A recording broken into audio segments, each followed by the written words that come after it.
សួស្តីអ្នកទាំងអស់គ្នាស្វាគមន៍មកកាន់វីដេអូសម្រាប់រឿងទៀតហើយថ្ងៃនេះគឺយើងទៅបន្តសាច់រឿងទៀតផ្ដើមសាច់រឿងនៅក្នុងភាគនេះយើងបានឃើញថានៅពេលនេះយាយកានិងគ្រីស៊ីម៉ាកំពុងតែអង្គុយញ៉ាំស៊ុបកាឡានាងបានកោតសង្កល់ឃើញថាគ្រីស៊ីម៉ាក៏តែងតែទុករបស់ដែលគាត់ចូលចិត្តនឹងញ៉ាំក្រោយគេហើយញ៉ាំរបស់ដែលគាត់អត់សូវចូលចិត្តនឹងមុនដែលនេះធ្វើឲ្យគ្រីស៊ីម៉ាភ្ញាក់ផ្អើលមែនទែនដោយសារតែទង្វើមួយនេះសូម្បីតែគាត់ខ្លួនឯងនឹងក៏មិនសូវជាបានចាប់អារម្មណ៍នោះដែរឈុតបន្ទាប់នៅពេលនេះពួកគេទាំងពីរនាក់កំពុងតែទៅជួបជាមួយនឹងមេធំដោយពួកគេបាននិយាយជជែកគ្នាថានៅថ្ងៃស្អែកពួកគេនឹងទៅលេងមេស្រីដែលឈឺសម្រាប់នៅឯមន្ទីរពេទ្យនៅពេលនោះមេធំបាននិយាយថាគាត់ខាននាំយាយកាទៅជួបជាមួយម្ដាយរបស់គេនឹងជាយូរណាស់មកហើយដោយសារតែនាងនៅពេលដែលជួបជាមួយនឹងម្ដាយរបស់គេគឺតែងតែយំដោយសារតែប្រពន្ធរបស់គាត់នឹងគឺជាមនុស្សរុក្ខជាតិអញ្ចឹងហើយនៅពេលដែលយាយកាឃើញម្ដាយរបស់គាត់មិនកម្រើកបែបនេះនាងតែងតែយំរហូតហ្នឹងប៉ុន្តែគាត់យល់ឃើញថានៅពេលនេះនាងគឺធំច្រើនហើយអញ្ចឹងហើយគឺវាមិនអីនោះទេនៅអំឡុងពេលដែលពួកគេកំពុងតែនិយាយជជែកគ្នាយាយក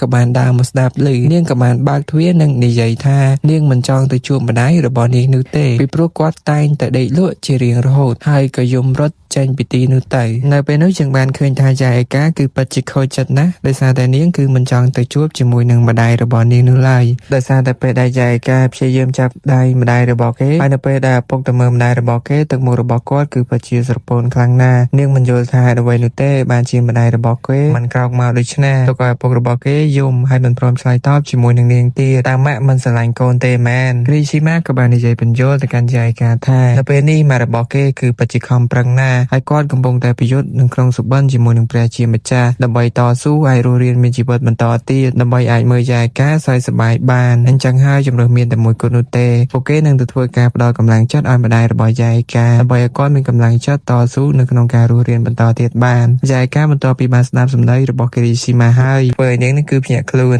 ហើយក៏បានរត់ទៅសុំទោសឪពុករបស់គេហើយក៏បានទាមទារថានៅក្នុងថ្ងៃស្អែកនឹងគឺនាងចង់ទៅជួបជាមួយនឹងម្ដាយរបស់នាងឈុតនៅត្រង់នេះកំសត់ណាស់សម្បីតែស៊ូគីហារ៉ាក៏យំដែរប៉ុន្តែដោយសារតែគាត់សេតខុសទំនងពេកគ្រីស៊ីម៉ាក៏បានតតគូតគាត់មួយជើងចំណែកនៅថ្ងៃស្អែកវិញនៅពេលនេះយាយកានិងក្រុមគ្រួសារបានទៅលេងម្ដាយរបស់គេហើយនៅឯមន្ទីរពេទ្យយាយកាបានសុំទោសទៅកាន់ម្ដាយរបស់គេមែនតើដោយសារតែមួយរយៈពេលមកនេះគឺនាងមិនបានមកលេងម្ដាយរបស់គេនោះទេដោយសារតែនាងចេះតែយំរហូតនៅពេលដែលឃើញមុខម្ដាយរបស់គេមិនកម្រើកបែបនេះនៅពេលនេះយាយកាក៏មានកាដូមួយដែរសម្រាប់ជូនទៅម្ដាយរបស់គេនោះគឺជារូបគំនូរគ្រួសាររបស់គេនៅក្នុងនោះក៏មានគ្រីស៊ីម៉ានិងស៊ូគីហារ៉ាផងដែរដោយនាងបានគូររូបគំនូរនេះមកដាក់នៅក្នុងមន្ទីរពេទ្យដើម្បីកុំឲ្យម្ដាយរបស់នាងឯកាជាបន្តទៀតដោយសារតែនៅពេលនោះរៀងថ្ងៃត្រង់ដែរធ្វើឲ្យយាយកាឃ្លានអញ្ចឹងហើយគ្រីស៊ីម៉ាក៏បាននាំនាងទៅញ៉ាំអីនៅខាងក្រៅបាត់ទៅនៅពេលនោះនៅពេលដែលនៅតែពីរនាក់កាណាមីមេធំក៏បាននិយាយថានៅពេលនេះយាយកាគឺពិតជាចោលសម្រងជាមួយនឹងគ្រីស៊ីម៉ាខ្លាំងមែនតែននៅពេលនេះយាយកាគឺមានអាយុ7ឆ្នាំហើយគាត់ពិតជាខកបំណងមែនតែនដែលមិនបាននាំនាងមកជួបជាមួយនឹងគ្រីស៊ីម៉ាតាំងពីយូរណាស់មកហើយគាត់ពិតជាសប្បាយចិត្តណាស់ដែលមានកូនចៅជួយគ្រប់គ្រងក្រុមរបស់គាត់ថែមទាំងជួយមើលថែកូនស្រីរបស់គាត់បានយ៉ាងល្អថែមទៀតផងណៃដែរយាយកានិងគ្រីស៊ីម៉ាវិញនៅពេលនេះពួកគេបានមកដល់ម៉ាតមួយកន្លែងដើម្បីរកមើលអីញ៉ាំសម្រាប់អាហារថ្ងៃត្រង់នៅក្នុងថ្ងៃនេះផងដែរប៉ុន្តែនៅពេលដែលពួកគេមកដល់ស្រាប់តែមានសម្លេងមួយស្រែកលឺខ្លាំងមែនទែនដែលនោះគឺជាកូនរបស់អាអ៊ុយដែលជាមិត្តភក្តិរបស់គ្រីស៊ីម៉ាតាំងពីយូរណាស់មកហើយអាអ៊ុយក៏ធ្លាប់ជាដៃគូរបស់គ្រីស៊ីម៉ានៅក្នុងធីមយ៉ាគូហ្ស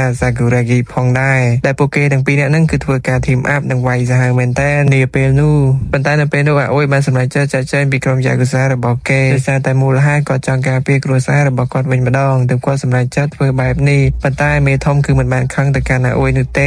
េហើយក៏បានអនុញ្ញាតឲ្យគាត់ចាក់ចែងថែមទៀតផងនៅពេលដែលពួកគេកំពុងតែនិយាយគ្នាផ្លេចមើលបាត់ទៅហើយនៅពេលនេះកូនរបស់អាអ៊ុយកំពុងតែញ៉ាយកាន់យាយកាហើយដែលគេបានឲ្យស្ករគ្រាប់មកគ្រាប់ទៅកាន់យាយកាថែមទាំងបបួលនាងទៅដើរលេងនៅពេលក្រោយថែមទៀតផងប៉ុន្តែយាយកាមិនយល់ព្រមនោះទេចំណែកអាអ៊ុយវិញគឺពិតជាខ្មាស់ស៊ូគីហារ៉ាមែនតើដោយសារតែកូនប្រុសរបស់គាត់កាត់ទៅរកគាត់ខ្លាំងពេកបន្ទាប់ពីសំណេះសំណាលជាមួយគ្នាឆ្អែតនឹងដូចស៊ីបាយហើយពួកគេក៏បានបំរុងនឹងបែកគ្នាហើយនៅព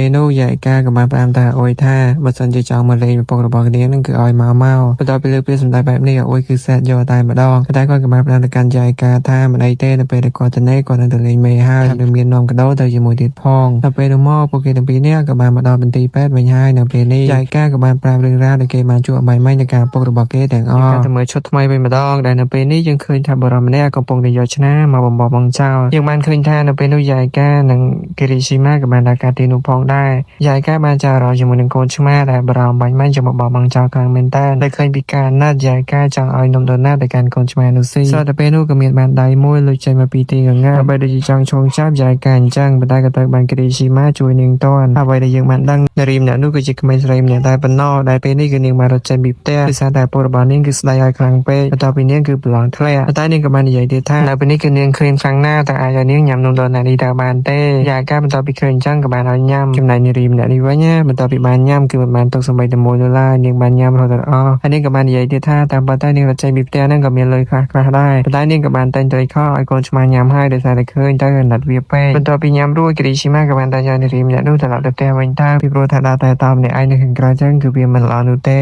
ចំណែកយាយកាវិញបន្ទាប់ពីឃើញកូនឆ្មានេះហើយនាងពិតជាអាណិតខ្លាំងណាស់ថាទាំងចង់ឲ្យគិរីស៊ីម៉ាយកកូនឆ្មានេះទៅជាមួយទៀតផងដើម្បីចិញ្ចឹមវាប៉ុន្តែគិរីស៊ីម៉ាគឺស្ទាក់ស្ទើរខ្លាំងណាស់ដោយសារតែខ្លាចមេរបស់ពួកគេគឺស្ដីឲ្យដោយសារតែនាំកូនឆ្មាចូលផ្ទះអញ្ចឹងដោយសារវាញ៉ាំញ៉ាយតែឃើញយាយកាស្រឡាញ់កូនឆ្មានោះខ្លាំងពេកគិរីស៊ីម៉ាក៏មិនដឹងធ្វើម៉េចដែរក៏បានបង្ខំចិត្តយកកូនឆ្មានោះទៅឡើងទៅផ្ទះវិញទៅចំណែកឯនារីម្នាក់មិញនេះក៏បាននិយាយថានៅពេលនេះទោះបីជានាងហូបអស់នំដូណាតមកប្រអប់ទៀតក៏មិនទាន់ចាស់ដែរអញ្ចឹងហើយនាងក៏សូមលាទៅផ្ទះដែរដើម្បីហូបបាយនៅផ្ទះវិញឆ្ងាញ់ជាង